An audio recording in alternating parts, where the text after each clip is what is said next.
skinny people don't need to do detoxes because, hello, here I am, high metabolism and all.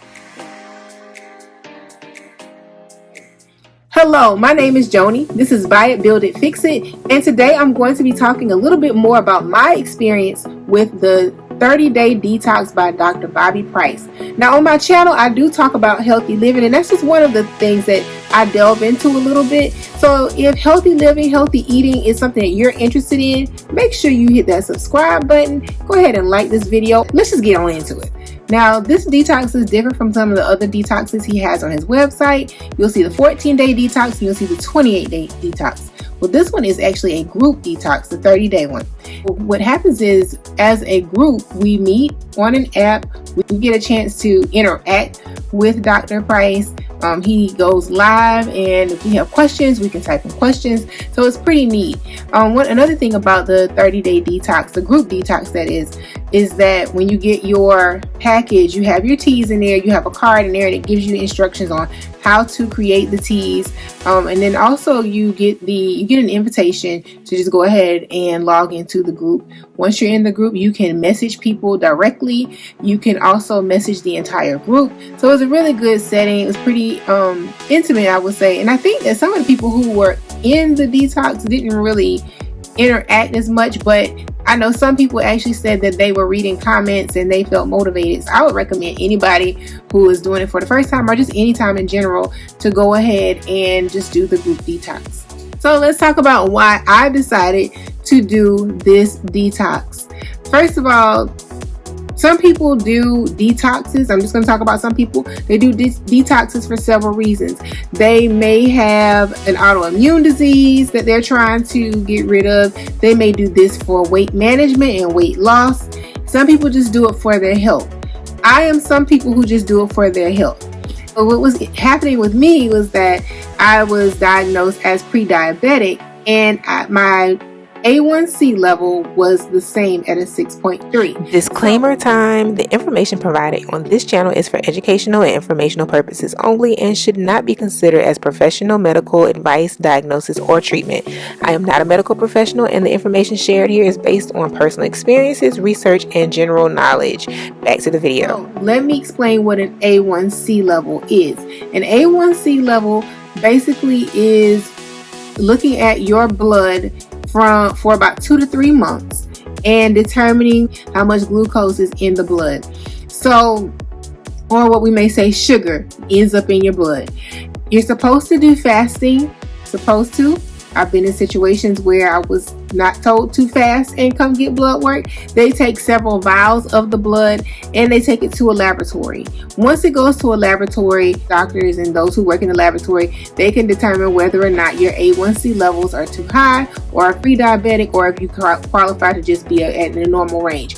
Now, there's also another thing that they factor in, which is your age. And so based on your age, if you're in a certain range, you may, if you were, say you were younger, you'd be considered diabetic, or pre-diabetic. But if you are older, you may not be considered diabetic or pre-diabetic. So those are the things that they look at, and that is what an A1C is. Now with me, I wanted to make sure that I got my blood sugar levels down, especially my A1C down to something that was less than 6.3, and I've been stuck at this. So I had nothing to lose at this point. Why not try it, right?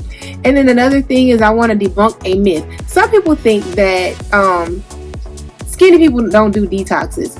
I am debunking that. I am a skinny athletic build, and honestly, I needed to do it for my health. And I just want to start breaking some curses as well, some generational curses. And when I say that, there's so many things that are in my family, and thankfully some of those things have not affected me, but I also want to make sure that I prevent them from happening. So this detox was just perfect for me personally, and I think that for whoever does it, you have to decide what's most important for you. But I just want to debunk the whole myth and thought that skinny people don't need to do detoxes, because hello, here I am, high metabolism and all. Alright, so another thing that may be a question you may have, was I vegan before doing this detox?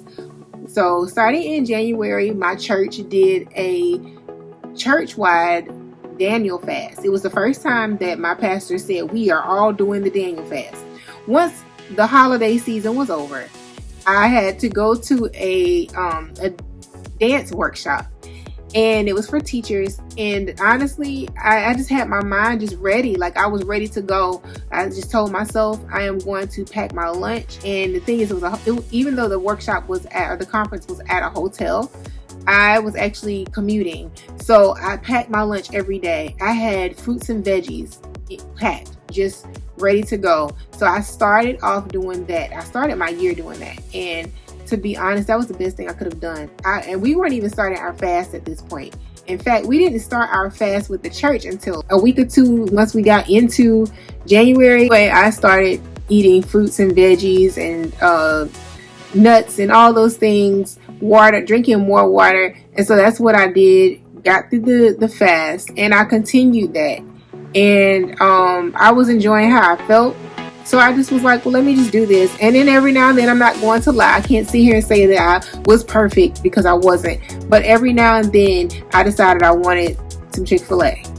Or maybe I decided I wanted to have some salmon. Was I vegan before starting? Yes, to an extent. In my mind, I'm like, well, I wasn't completely, because I did have some moments where I had meat. But it wasn't I didn't have a whole bunch of moments where I had meat. Like I said, I just had it a few times, a handful of times, and if a handful, and that was pretty much it.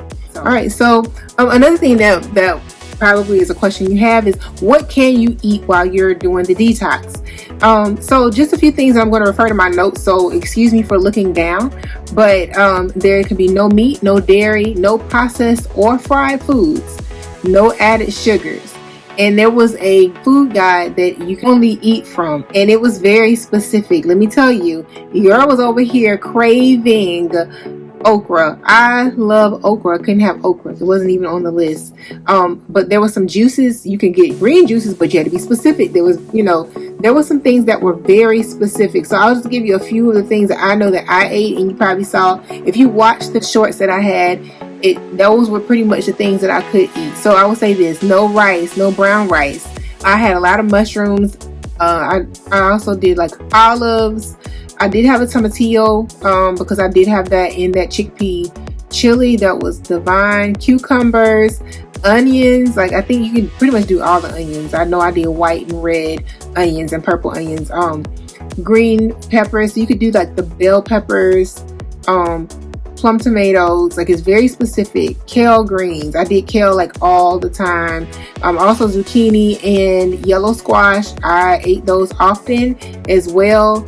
And then with the fruits, I'm just gonna go ahead and go through that list and tell you what I ate. Strawberries. I wanted to get a watermelon, but at the time I was not able to find a seeded watermelon. It has to be that. Avocados. I pretty much eat an avocado every day now. Bananas, they either had to be the baby bananas, so not your standard bananas that you see in the store, but the baby ones that are like this big, or they could be the burro bananas, which y'all, the burro bananas was so good. I even had somebody ask me about the burro bananas. They were so good. Key limes, that was a staple for me. That was my dressing. Pears, I don't think I had any grapes, but grapes are something that you can have. Berries, like raspberries, anything but cranberries. It can be berries, but not cranberries. Oranges, apples, but they had to be organic. I ate lots of dates. Oh my gosh, I ate lots of dates.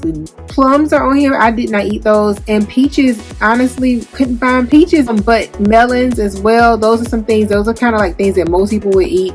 But and then as far as grains, spelt flour, I have yet to try spelt flour pancakes, but that was on there. Chickpea flour, quinoa flour. You could have rice, but it had to be so my apologies. Wild rice was okay. Walnuts, I tore some walnuts up. Coconut is also good. I really did like it says sesame seed was on the list. I was really good about using sesame seed oil for sure, and I'm getting into those.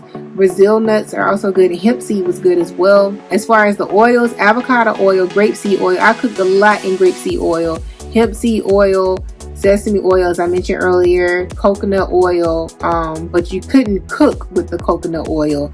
And then olive oil, also do not cook with olive oil. So those are some of the things that were good. Oh, and then the herbs and spices, so I'll get to that too, because guess what was not on the list? Garlic powder. My go-tos were always ginger powder, onion powder, cayenne pepper, oregano and basil. The green stuff, the oregano and basil, I would put on like my salads and things like that. Or when I did the tomato basil salad, tomato basil sauce, that's what I would use then. But you could also use pink Himalayan salt. I use that too. But for whatever reason, I just kind of veered away from using too much salt or using salt. Coconut aminos was something else that I used as well.